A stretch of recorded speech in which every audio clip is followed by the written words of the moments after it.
दुख क्या है? एक खुशहाल परिवार जिसमें माता पिता, दादा और भाई बहन थे। उन्हें अपनी खुशियों पर नाज था। एक दिन ऐसा आया जब पिता ने साथ छोड़ दिया।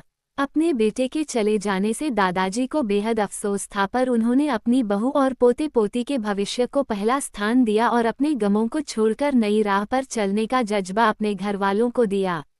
लेकिन 1 साल बाद ही उनके पोते की एक दुर्घटना में मृत्यु हो गई।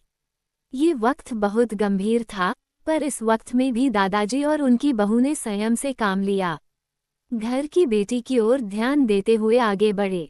समय के साथ ढलती उम्र के कारण दादाजी ने भी विदा ले ली। अब घर में बस माँ और उनकी बेटी थी। एक खुशहाल परिवार बिखर गया था। अब बेटी बड़ी हो रही है, जिसके जीवन के अहम फैसले उसके सामने हैं, पर मन में उदासी और बेचैनी है। महज 14 वर्ष की आयु में पिता और फिर भाई को खो देने की तकलीफ है, पर हमेशा अपनी माँ की सीख पर जीवन में आगे बढ़ती रही।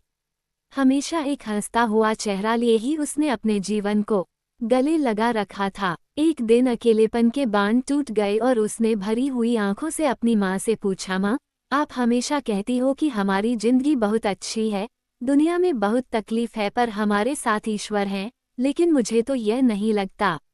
एक एक करके सब चले गए, आज केवल उनकी यादें हैं।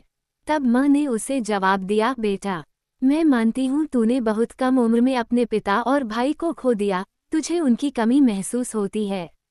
लेकिन बेटा, तेरे पिता ने इस तरह की व्यवस्था की थी कि हमें कभी किसी के आगे हाथ नहीं फैलाना पड़ा, न हमारे सर से छत हटी और न कभी तेरी परवरिश में कोई कमी आई। तेरे और मेरे नसीब में उन सब से दूर जाना तय था, पर ईश्वर में विश्वास रखते हुए हमने हमेशा उसका आदर करके जिंदगी को गले लगाया। उस कारण ही हमें इस दुख को सहन करने की ताकत मिली। अगर ये हिम्मत नहीं होती तो आज हमारी जिंदगी एक अभिशाप बन जाती। सीख, खुशी और गम एक ही सिक्के के 2 पहलू हैं और हर एक पहलू जिंदगी में दस्तक देता है।